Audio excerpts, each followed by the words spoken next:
আল্লাহ সুবহানাহু ওয়া তাআলা 18,000 মাখলুকের মধ্যে শ্রেষ্ঠ মাখলুক ঘোষণা করেছেন মানুষকে। বহু সংখ্যক মাখলুক আছে, তাদের চিন্তা করার প্রয়োজন নেই। সামনে খাবার আসলে খাবে, ঘুমাইতে মন চাইলে ঘুমাবে। বিবেক বুদ্ধি আল্লাহ সুবহানাহু ওয়া তাআলা একমাত্র মানুষকেই দিয়েছেন, যে এটা দ্বারা সে বেশি বেশি চিন্তা করবে, ভাববে। তো এরই একটা ধারাবাহিকতায় আজকে আমার আলোচনা হলো সূরা মুলকের 9 এবং 10তম আয়াত নিয়ে। যে আয়াতের মধ্যে আল্লাহ সুবহানাহু ওয়া তাআলা বলছেন, পৃথিবীর বুকে যে সমস্ত মানুষরা অপরাধী এবং জাহান্নামী হিসেবে সাব্যস্ত হবে, ওই সমস্ত অপরাধীরা জাহান্নামে প্রবেশকালে তাদেরকে তাদের অপরাধ সম্পর্কে জিজ্ঞেস করা হবে। তখন তারা আফসোস করে বলবে, লাউ কুন্না নাসমাউ আও নাকিলু মা কুন্না ফি আসহাবিস সাঈর। দেখুন, এই আয়াতে বলা হচ্ছে লাউ কুন্না নাসমাউ। আফসোস করে সেই অপরাধীরা বলবে, হায় যদি আমরা শুনতাম। শোনার সাধারণত দুইটা অর্থ হয়। একজন ব্যক্তি শুনবে, এরপর সেই অনুযায়ী সে আমল করবে। উদাহরণস্বরূপ, আপনি একজনকে বললেন বা কারোর সম্পর্কে আপনি বললেন যে আমি অমুককে উপদেশ দিয়েছিলাম, কিন্তু সে শোনেনি। বাস্তবে কি শোনে নাই? আপনার ছেলেকে আপনি উপদেশ দিয়েছেন, বলেছিলেন ঠিক মতো চলতে, নামাজ পড়তে, কিন্তু সে শোনেনি। বলেছিলেন সে যেন খারাপ সঙ্গ না হয়, তার খারাপ বন্ধুদের সাথে যেন না মেশে, কিন্তু সে শোনেনি। এই যে আপনার উপদেশ, সে শুনছে না? শুনছে কিন্তু আমল করেনি। এই কারণে কোরআনের এই আয়াত যেখানে আল্লাহ সুবহানাহু ওয়া তাআলা বলছেন, নবীরা আফসোস করে সেদিন বলবে, লাউ নাসমাউ, হ্যাঁ যদি আমি শুনতাম।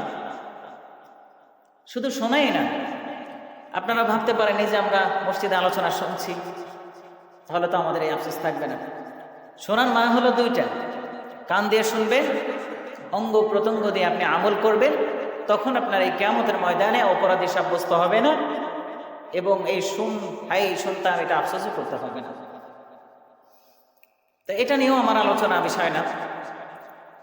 আল্লাহ সুবহানাহু ওয়া তাআলা আয়াতের একটু পরেই বলছেন, আও নাআকিলু, হাই আমি যদি শুনতাম, কিংবা আমি আমার বিবেক বুদ্ধিকে কাজে লাগাইতাম, একটু চিন্তা ফিক্র করতাম। এই এতটুকু নিয়ে আজকে আমার আলোচনা।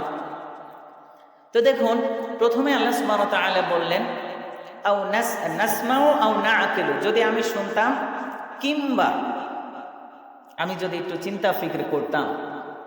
এই যে আও শব্দটা এখানে ব্যবহার করা হলো, বাংলায় যেটাকে কিংবা বলা হয়, বিশেষ একটা উদ্দেশ্য আছে। উদ্দেশ্যটা কি?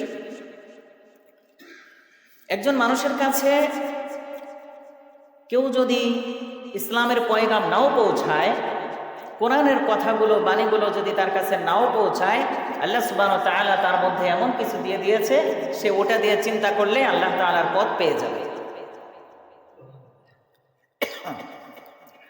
অনেক আগের কথা, ইমাম আবু হানিফা রাহমাতুল্লাহি আলাইহি নামে একজন যুগ শ্রেষ্ঠ ইমাম ছিলেন। আপনারা নাম শুনেছেন? তার সময়কালে একজন বড় নাস্তিক ছিল। সে আল্লাহকে বিশ্বাস করতো না। সমাজে বলতো আল্লাহ বলে কিছু নাই, যদি থাকতো দেখতেই তো পেতাম।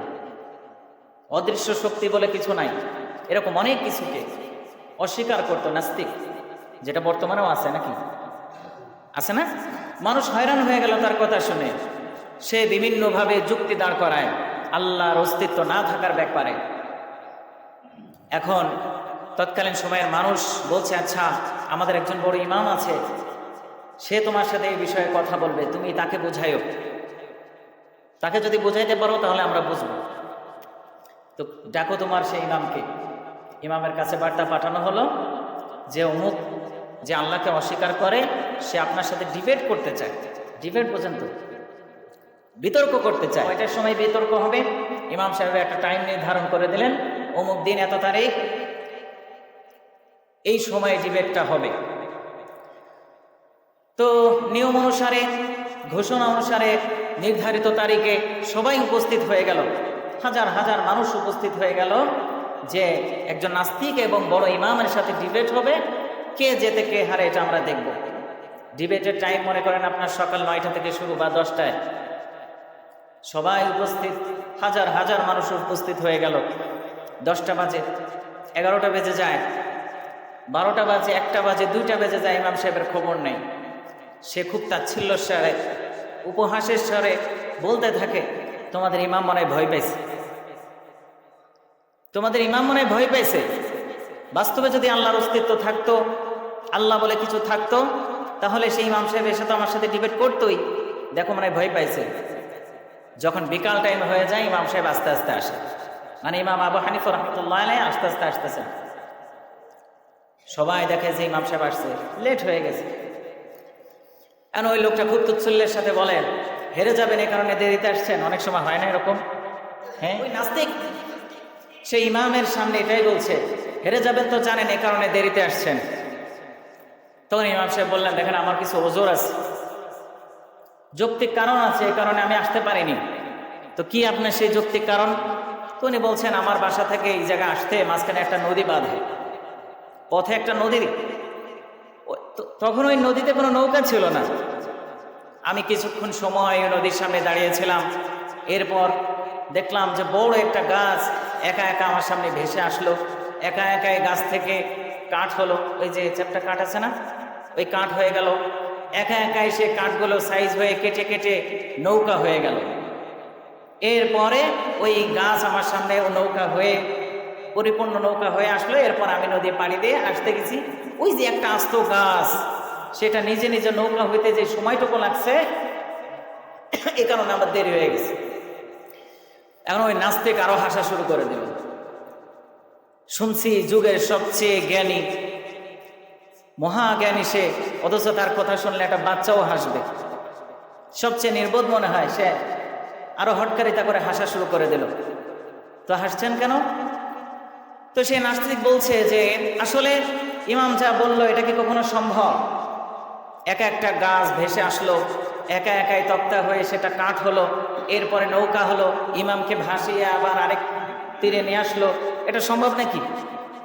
এবার ইমাম সাহেব বললেন, একটা গাছ একা একা যদি নৌকা না হতে পারে, কাঠ হয়ে একা একা নৌকা হয়ে আমাকে যদি তীর পার না করাইতে পারে, নদী পার না করাইতে পারে, তাহলে এই যে বিশাল আসমান খুঁটিবিহীন দাঁড়িয়ে আছে, এই যে বিশাল সমুদ্রগুলো সামনে, বিশাল ভূখণ্ড, এই এত কিছু, সূর্য উঠছে সকালে, সন্ধ্যায় অস্ত যাচ্ছে, রাতে চাঁদ উঠছে, সে চাঁদ অস্ত যাচ্ছে, এই যে সিস্টেমটা, এই সব কিছুই কি একা একা হয়ে যাচ্ছে? সাধারণ একটা নৌকা যদি একা তৈরি না হইতে পারে, তাহলে আসমান জমিন কিভাবে একা একা তৈরি হইল? ওই নাস্তিক চুপ হয়ে গেল। সুবহানাল্লাহ পড়ে। ওই নাস্তিকের তখন চিন্তায় আসলে, তাই তো, এই যে সূর্য উঠছে অস্ত যাচ্ছে, এই পৃথিবীর সৃষ্টি, রাত হওয়া দিন হওয়া একা একাই হয়ে গেল। তখন সে চিন্তা করে দেখলো, আরে একা একা তো হয় না। তখন সে ঈমান এনে মুসলমান হয়ে যায়। তো এখন দেখেন আল্লাহ সুবহানাহু ওয়া তাআলা এই যে সূরা মুলকের 10 নম্বর আয়াতে বলছেন যে নাসমাউ আও নাআকিল, শুনতাম, অপরাধীরা বলবে আফসোস করে। এখন শোনার বিষয়টা, পৃথিবীর কোনো ইমাম তাকে ইসলামের বাণী শোনাইলো না, কিন্তু আল্লাহ তাআলা তাকে যে দিমাগ, যে বুদ্ধি দিয়েছে, সে এটা দিয়ে আফসোস করবে, হাই যদি আমি একটু চিন্তা করতাম। কোরআনে একাধিক আয়াতে একাধিক বিষয় আল্লাহ সুবহানাহু ওয়া তাআলা উল্লেখ করে বলছেন লাআল্লাহুম ইয়াতাফাক্কারুন, যাতে করে তারা চিন্তা করে, লিকাউমি ইয়াকিলুন, যাতে করে তারা বুদ্ধি খাটায়। এমনকি সূরা সাদের মধ্যে আল্লাহ সুবহানাহু ওয়া তাআলা বলছেন কিতাবুন আনসালনাহু ইলাইকা মুবারাক, আমি আপনার কাছে এই কোরআনকে, বরকতময় কোরআনকে প্রেরণ করেছি, লিয়াদাব্বারু আয়াতি, যাতে করে আপনার উম্মত এই কোরআনের আয়াতগুলো নিয়ে চিন্তা করে, গভীরভাবে চিন্তা করে। লিয়াদাব্বারু আয়াতি, আল্লাহর এই আয়াতগুলো নিয়ে যেন চিন্তা করে। এখানে শুধু আয়াতই উদ্দেশ্য না, মুফাসসির کرام বলেন আল্লাহ তাআলার যত সৃষ্টি আছে, মানুষ যেন গভীরভাবে সেটা নিয়ে চিন্তা করে। আসমান কিভাবে দাঁড়িয়ে আছে খুঁটিবিহীন, কোন সে অদৃশ্য শক্তির বলে এটা? এই যে জমিন, এই যে সকাল হচ্ছে সন্ধ্যা হচ্ছে, এই যে একদিন পার হয়ে গেলে রাত আসছে, রাতের পরে আবার সকাল হচ্ছে, কিভাবে হচ্ছে এটা নিয়ে যেন চিন্তা ফিকির করে, উপলব্ধি করে, গভীরভাবে তার জ্ঞান বুদ্ধিকে যেন প্রয়োগ করে।